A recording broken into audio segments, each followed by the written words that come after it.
In early 1978, a monster stalked the streets of Sacramento, California. Over 4 weeks, he took the lives of 6 innocents in a murderous rampage.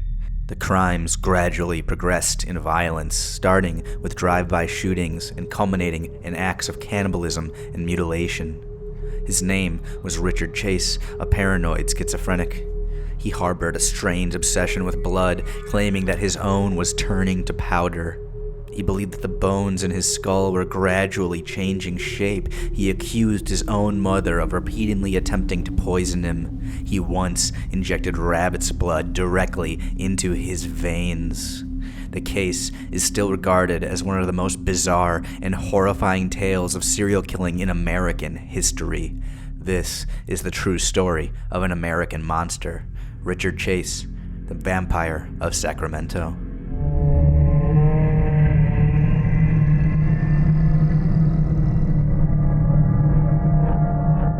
Richard Trenton Chase was born on May 23, 1950 in Santa Clara County, California, to parents Richard Chase Sr., a computer specialist, and Beatrice Chase, a local school teacher. When Richard was 3 years old, his family moved into a home in Sacramento. The next year, his little sister, Pamela, was born. As a young boy, Richard lived a normal, idyllic childhood. He was a Cub Scout and played Little League baseball. He was well liked by his teachers and peers. They all thought Richard was a sweet child. From the outside, the Chase family appeared to live a standard American life. Internally, however, it was a different story. Richard's parents were strict and regularly doled out punishment on the young boy. Richard Sr. was physically and emotionally abusive towards his son, constantly screaming at the child whenever he did wrong. He would shake the young boy and throw him against the wall. When Richard was only 2 years old, he was force-fed by his father until he vomited. Richard Sr. suffered from alcoholism. He would continually argue with Beatrice loudly in front of the children. Beatrice would accuse her husband of doing drugs, cheating on her, and sometimes accused him of trying to poison her. It was an accusation that the young Richard would later adopt. As Richard Chase grew into his adolescence, he began to exhibit strange and disturbing behaviors. At 10 years old, he developed a fascination in dead animals. He would torture and kill stray cats that he found in his neighborhood. He was fascinated by their blood. He would go on to kill birds, rabbits, and dogs. He killed so many stray cats in his neighborhood that the neighbors noticed the sudden disappearance of the animals. One time, Beatrice Chase found the corpse of a cat buried in her flower garden. At 13 years old, Richard Chase experienced his first break from reality. He became convinced that he was a member of the James Younger Gang, a group of outlaw cowboys from the 19th century led by the notorious Jesse James. He hung posters of them on his wall. He asked his mother to give him a cowboy hat so he could fit in with the rest of the gang. He developed even more bizarre habits at this age. When he was alone, he would turn the heat in the house to over 90 degrees and strip off all of his clothing. He'd be found lying naked on the couch in their living room, the heat blaring. He played with matches and would start small fires. He continued to wet the bed even in his adolescence. There is a theory in psychology known as the McDonald Triad, or the Triad of Sociopathy. It's a set of 3 behaviors thought to be predictive of violent behavior when observed in childhood. The 3 behaviors are animal cruelty, bedwetting, and arson. Richard Chase exhibited all 3. When Richard entered high school, he surprisingly did not have trouble fitting in. He had many friends and even dated a few girls in his school. One girl named Libby he dated for an entire year. Each relationship, however, would end due to an embarrassing reason. Richard found himself impotent. He seemed to suffer from erectile dysfunction. He began to fixate on his impotence to the point of obsession. It sparked one of the most constant delusions in Richard Chase's life. He believed that his sexual dysfunction was caused by a lack of blood. The solution in his mind, was to drink the blood of animals. In high school, Richard Chase began to drink heavily and abuse drugs. He consumed large amounts of alcohol, marijuana, LSD, and amphetamines. His grades began to fall until eventually he would fail his classes. He became noticeably unkempt. An odor lingered around Richard Chase wherever he went, and still, he continued to abuse animals in his neighborhood. At 18 years old in 1969, after graduating high school, Richard Chase decided to see a psychiatrist in an effort to address his erectile dysfunction. He told his psychiatrist that his blood was turning to powder, that he had to replace it. The psychiatrist suspected that Richard was mentally ill, but not to the point where he required intervention. Richard Chase left these psychiatry sessions, still believing that his body was low on precious blood. Richard Chase briefly attended college, but quickly failed out, a fact he hid from both his parents. His hair grew long, he neglected his hygiene, he began to live in filth, and withdrew more and more from other people until he was totally isolated. He moved out of the family home after 2 women from his high school, looking for roommates, invited Richard to live with them. Little did they know that Richard was deeply disturbed and still addicted to drugs. One night, one of the women had some of their female friends over. Richard came out of his room, completely naked. He sat on the couch and began to speak. All of his words were incoherent. Another night, during a party, Richard spent the night leaning out of a window, waving a gun at strangers passing by. The 2 women were horrified. They realized their new roommate was deeply disturbed and in possession of a deadly weapon. Afraid of what he might do to them, they quickly moved out of the apartment. Soon after, Richard would have to move back in with his parents. He decorated the walls of his childhood bedroom with pictures of human hearts that he had cut out of anatomy books. His obsession with blood became more and more intense until it finally reached a boiling point. Richard Chase needed blood. He felt his heart would occasionally stop beating. In some moments, he would lose the ability to speak. He was also quick to anger, frequently throwing violent tantrums. On one occasion, he hit his mother on the head over and over with the telephone. Police were called, but Beatrice Chase declined to press charges against her own son.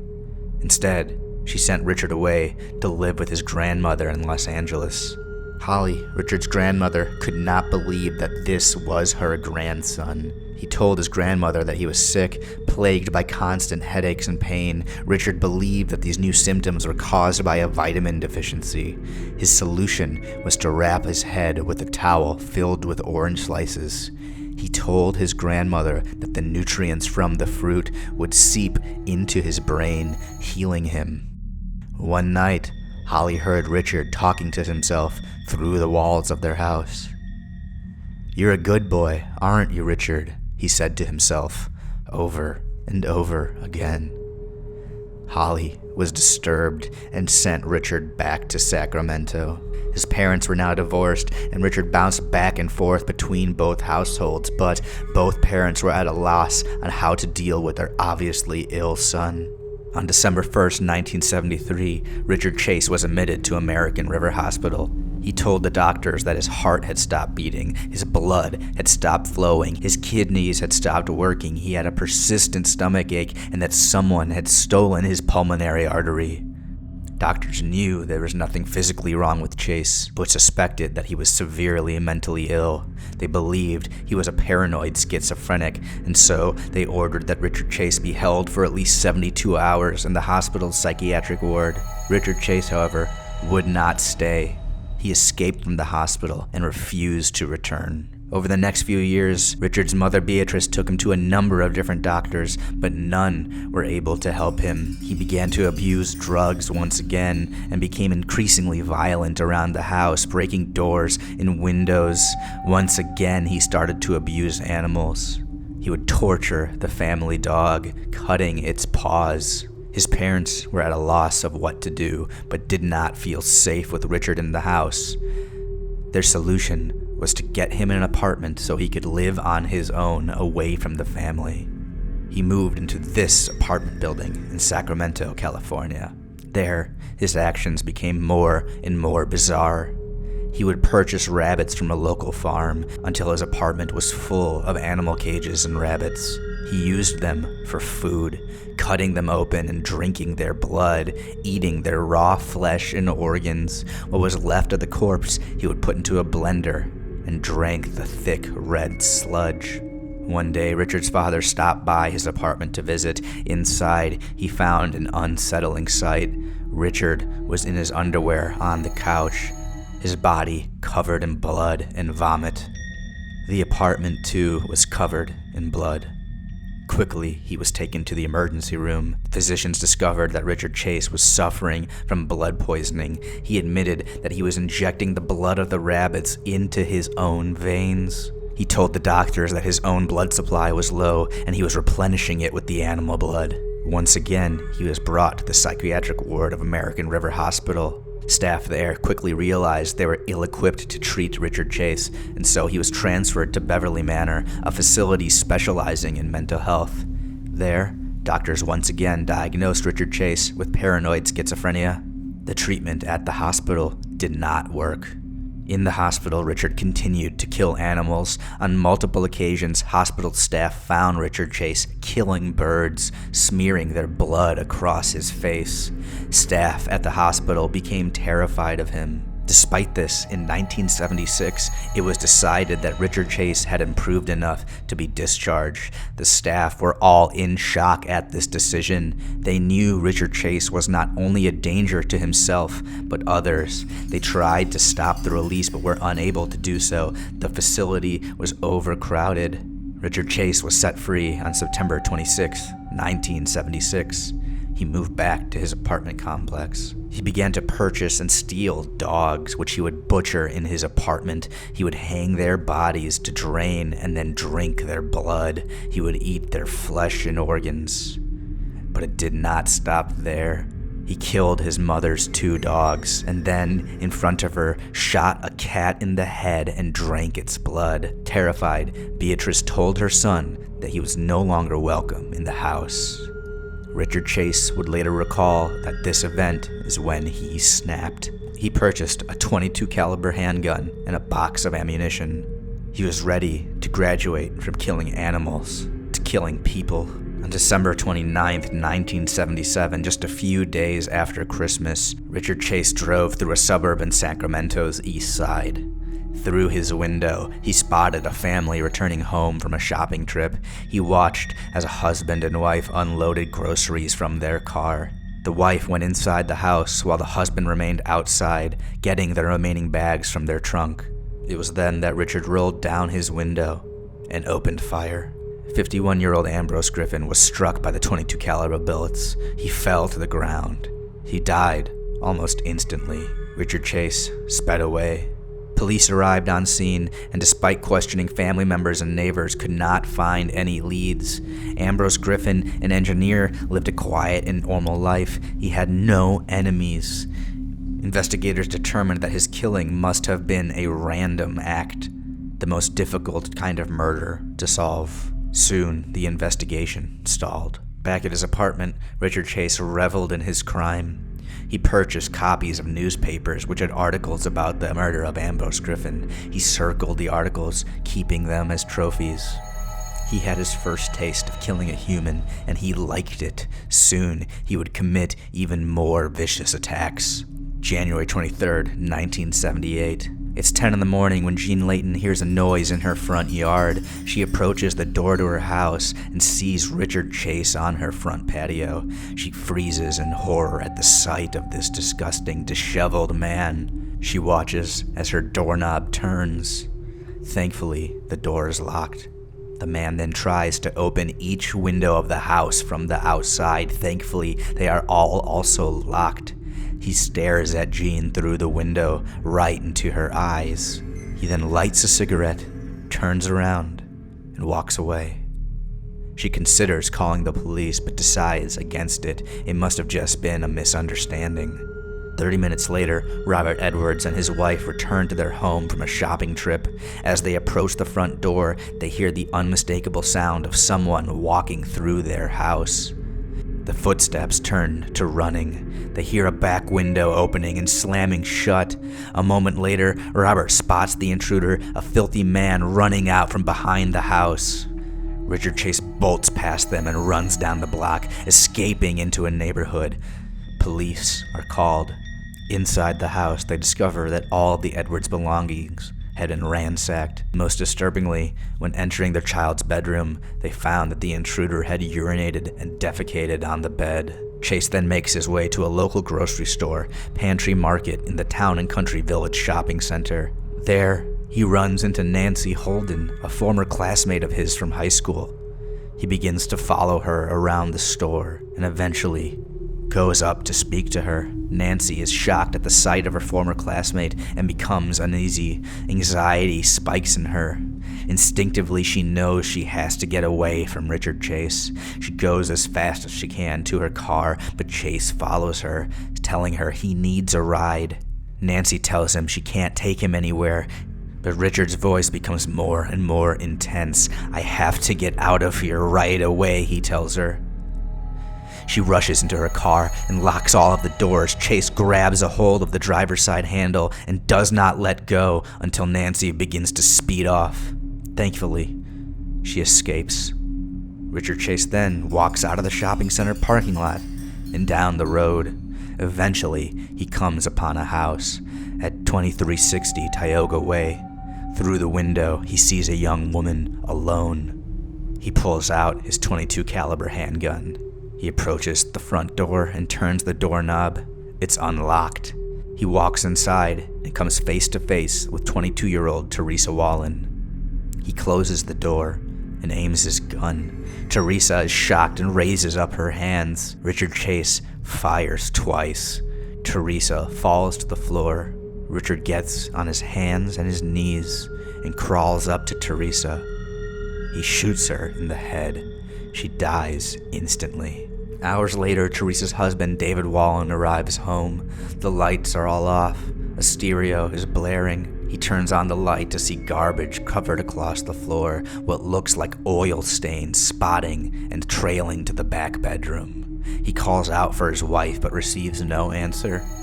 Timidly, he opens the door to his master bedroom. He sees Teresa Wallen dead on the bed, her body cut open. Her internal organs were outside of her body. He screams in shock and terror and runs to call the police, who quickly descend onto the scene.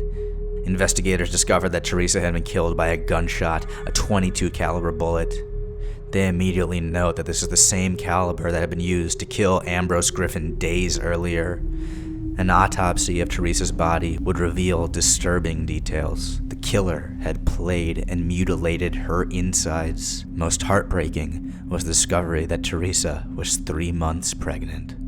Several witnesses in the area come forward, reporting seeing a suspicious man in the neighborhood around the time of the killings, wearing an orange parka. A police composite sketch is made. Richard Chase watches the news coverage at home, reveling in the details of his horrific crimes. 4 days later, he would commit his final and, shockingly, most vicious attack. It's Friday, January 27th, 1978. 36-year-old Evelyn Meredith was babysitting her 22-month-old nephew, David Faria. Her 6-year-old son, Jason, and a family friend named Daniel Meredith were also at the house that morning. 6-year-old Jason was supposed to accompany 2 neighborhood kids that day on a trip to the mountains. Daniel offered to drive Jason to purchase snowshoes for the trip, while Evelyn continued to babysit at home. As Daniel and the young Jason left the house, Richard Chase came down Marywood Drive. He saw that the garage of Evelyn Meredith's home was wide open. She had been mowing the lawn earlier and had yet to put the lawnmower away. He entered the house through the garage's unlocked door and immediately came upon Evelyn. Without hesitation, Richard Chase raised his gun and shot her dead. He searched the house and came across the 22-month-old David in his crib. He shot the infant in the head. When Meredith and Jason returned from the store and entered the house, Chase confronted them in the front room. He immediately shot and killed them both. Once everyone was dead, he mutilated Evelyn's body and engaged in necrophilia. He took the infant's remains into the bathroom so he could drink its blood. At around 11 a.m., one of the neighborhood kids knocked on the front door to see what was taking Jason so long. Richard Chase was still inside. Luckily, Chase decided not to answer. The young girl returned home and reported that her knock had gone unanswered. Her mother picked up the phone and tried to call Evelyn, but there was no answer.